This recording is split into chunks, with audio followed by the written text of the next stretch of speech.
My sister texted, "You're out. Don't show up to the wedding, broke people don't fit the theme." Mom reacted with a heart. I replied, "Good, I'll stop funding it then." They laughed all evening. But when the payments failed at sunrise, the group chat exploded. Everything had changed. It all started with a text message that I shouldn't have taken seriously. Or maybe I did. It was a typical Wednesday night, quiet and uneventful. I had just finished folding laundry and was about to reheat the leftovers of a fried food when my phone rang. I glanced at it casually. It was from Amanda. My sister, my only sister, my future bride. "You're out. Don't come to the wedding, homeless people don't fit in." That was it. No context. No emojis. No laughter. Just like that. Before I could process what I had read, another notification arrived. A heartfelt reaction. From my mom. She didn't add a comment or follow-up reply. She just liked Amanda's message as if she had signed it. At first I thought it was a mistake. A group message gone wrong? Was it meant for someone else? But there it was. My name, my number, my family. It wasn't a mistake. I stood in the kitchen, staring at this message as if it were written in another language. As if I blinked hard enough it would change. But it didn't. It just sat there on the screen, glowing, echoing in my mind like a slap in the face, replaying over and over. Let me rewind for a second. I'm Agnes. I'm not rich, but I'm stable. Or I was before Amanda's wedding started to wear me down. I'd helped pay for things from the beginning. At first it was little things. The cake tasting fee. The down payment on the dress. Then it became more. The florist. The photographer. Even the inflated prices for the luxury portable toilets she insisted on because the bathrooms in the hall weren't bride-worthy. Whenever something went wrong with Amanda or my mom, I would step in. Because I was told, family supports family. And because I truly believed that it applied to both sides. But apparently I was wrong. They weren't kidding. There was no funny moment. No, got it. Just silence after I said once. "Okay, then I'll stop funding it." I expected a negative reaction. I expected pleading. I expected my mom to call and scold Amanda, or at least pretend to be neutral. What I didn't expect was for them to completely ignore it. Instead, the group chat, which included Amanda, me, my mom, a few of Amanda's bridesmaids, and Amanda's fiancé, came alive with inside jokes and laughing emojis, as if I had just been eliminated from some sick reality show. Amanda posted a meme about snakes removing themselves, and then fewer mouths to feed. One of her bridesmaids responded with, "Drop caw." My mom just sent a bunch of pink hearts and glitter. And that was it. I didn't say anything else. I didn't need to. I kept quiet for months, letting them pile things onto my plate, each time asking for one more thing. I set up most of the payments in my name. The venue deposit, the caterer, the tent rental, the decor company, even the custom chairs that Amanda insisted were aesthetically necessary. So I made one phone call. To the bank. And I deactivated the card. The one they didn't even know about wasn't a bottomless gift from a generous big sister, but my own carefully planned savings account with a set limit. I froze the automatic payments. I called the vendors. I explained that the funding source had been cut. That if they hadn't been paid yet, they wouldn't be paid. That any future payments would be declined. The florist was understanding. The photographer was furious. The rental company said they would come pick up the chairs if full payment wasn't made within 24 hours. I said I wouldn't pay for any of it. No more. And then I waited. By sunrise it was all over. First Amanda. "What the hell did you do? It's all cancelled." The mom. "Agnes, call me now." Then Amanda again. The caterer refused. They said the payment was open. "Did you overpay the bill?" Then an unknown number. "Hi Agnes, this is Lauren, the wedding coordinator. Amanda is panicking. Can we talk? There's been a huge misunderstanding." It wasn't a misunderstanding. It was clarity.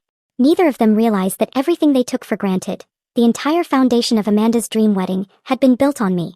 Silently. Without acknowledgement. Without thanks. They thought I was a secondary character in their little fantasy. They were wrong. By 9 a.m., Amanda's fiancé had texted me directly for the first time in weeks. "This is going to ruin everything. You need to fix this." But I didn't answer. Because for the first time in months, I didn't feel bankrupt. I felt like the only person in this whole wedding circus who understood what it meant to give something away without being respectful. And that was just the beginning. By noon that same day, my phone was buzzing non-stop. I muted the group chat, but the messages kept rolling in. Direct texts, voicemails, even Instagram DMs from people I hadn't spoken to since high school. Word had gotten out fast, and Amanda was spinning it like I'd sabotaged the wedding out of jealousy. But the real story was uglier. I didn't say anything publicly. I didn't respond. I just watched it unravel. First came the caterer. They pulled out completely when the balance wasn't paid. Amanda tried to tell them it was a processing issue, but they weren't interested. A wedding for 130 people gone. No food, no refund, and now no backup lined up with only 9 days to go. Then the tent company emailed that they'd be by Friday morning to reclaim their inventory. Turns out they had never been paid in full, just enough to reserve the date. I'd paid that. And now they wanted the rest, or they were pulling everything. No tent meant no outdoor ceremony. Amanda posted a frantic story asking if anyone had a hookup with wedding rentals ASAP, like this was just some quirky little hiccup. It wasn't. I got a text from Rachel, one of Amanda's bridesmaids who I actually liked. We'd never been super close, but we'd talked enough that I knew she wasn't like the others. Her message just said, "What happened? Are you okay?" I told her I was fine, that I wasn't going to talk about it. She replied, "I figured. This whole thing's been messed up. I'm honestly thinking about backing out too. Let me know if you need anything." That meant more than I expected. Meanwhile, Mom wasn't even pretending to mediate. She went straight to defense mode, calling me vindictive in the family group chat and saying I was embarrassing the whole family over a couple of bills.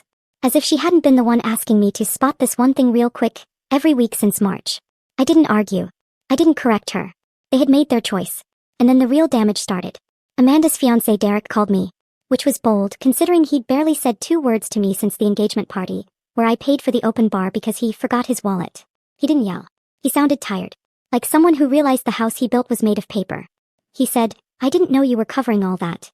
Amanda told me your parents were helping. That everything was handled." I didn't reply. He said, "I'm not trying to take sides. But I didn't sign up for this kind of mess." That was the first time I realized it might not just be the wedding collapsing. There was more fallout. Fast. The decorator backed out. They were halfway through making the customized installations Amanda had demanded. Hanging chandeliers, floral arches, gold-trimmed place settings. All non-refundable, all halfway paid and now completely on hold. Amanda started posting vague things on Facebook about disloyal people showing their true colors, and people started commenting things like, "Praying for you, girl," and "Block the haters." She still hadn't figured out this wasn't about money. It was about how easily they decided I was disposable once I'd outlived my usefulness. Mom tried again that night. This time she left me a voicemail. She said she was disappointed. That she didn't raise me to be so cold. That Amanda was having a breakdown and I was ruining what should be the happiest day of her life. I deleted it without listening to the rest. Because somewhere in between the catering invoices and the fake gratitude, I'd finally understood what my place in this family really was. They didn't love me. They used me. And they thought I'd never notice. But now that the machine had stopped, now that the music had cut out and the bills were sitting unpaid on someone else's desk, I wasn't the one looking small anymore. Amanda was. And the panic hadn't even peaked yet. By Friday I was getting texts from people I barely remembered existed. A cousin I hadn't spoken to in 2 years messaged me out of nowhere. "Hey, any chance you can help get Amanda's wedding back on track? She's spiraling."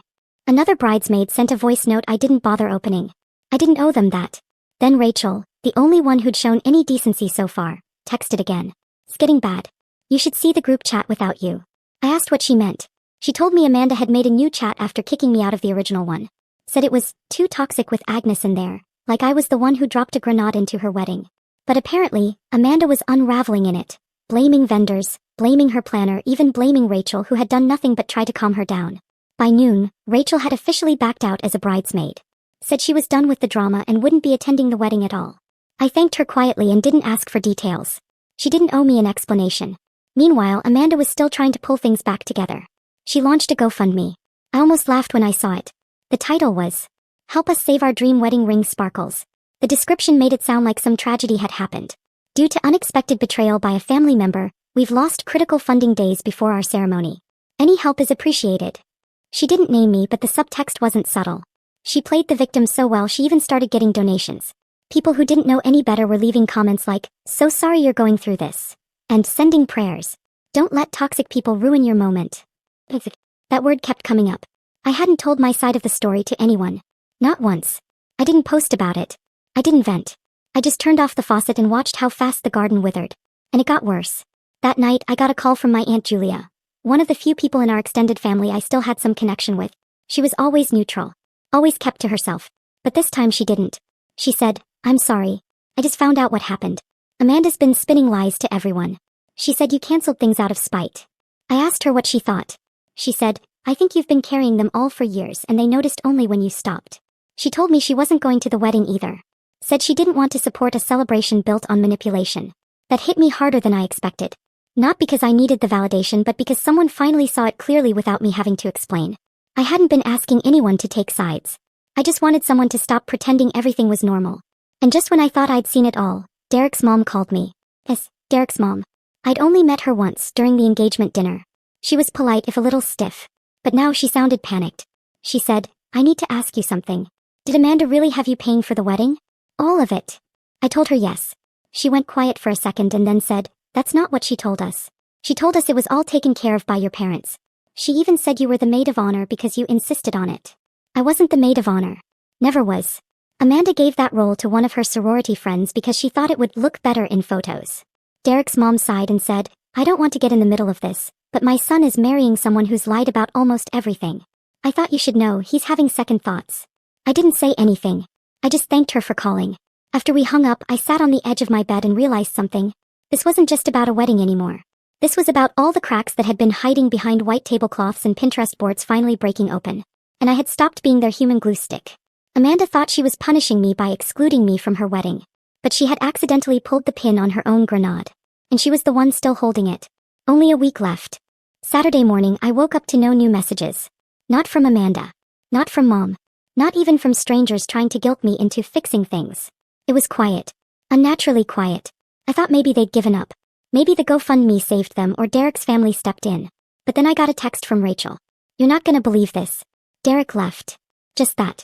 I called her and she picked up right away. Said he packed a bag late last night and left their shared apartment. No dramatic fight, no shouting. Just told Amanda he needed space and wasn't sure he wanted to marry someone who could lie that easily, and watch it all burn without blinking. Amanda lost it. Screaming, throwing things, demanding he come back. Neighbors called the building manager. She even tried calling Rachel, begging her to talk to Derek on her behalf. Rachel said no. That silence I woke up to? It was just the breath they were all holding, before the full collapse. By Monday, Amanda's GoFundMe was gone. Deleted. No explanation. No refund post. Just vanished. Someone must have reported it. Maybe Derek's mom, maybe someone who finally figured out the truth. Either way, donations stopped and whatever money she had scraped together wasn't close to what she needed. The wedding venue sent a mass cancellation notice to vendors and guests. Someone forwarded it to me. It didn't even come from Amanda. It was from the planner. Cold and impersonal. No reschedule, no postponement. Just, the ceremony between Amanda R. and Derek M. will not take place on the scheduled date. No one said the word cancelled, but that's what it was. Then Mom called. I let it ring. She left a voicemail again. Said Amanda wasn't eating, that she hadn't left the apartment, that this whole thing has gone too far. Too far. Like I'd set this in motion for sport. Like they hadn't made the first move with that text, kicking me out like I was baggage. She said, Agnes, we're family. You don't turn your back on family. But that's exactly what they did. When I was paying, I was family. When I stopped, I was a threat. Aunt Julia called again that night. She said Amanda was blaming me to anyone who would listen. Said Mom was still pretending like this could all be patched up if I just apologized. Apologized. For not being rich enough to fit their theme, apparently.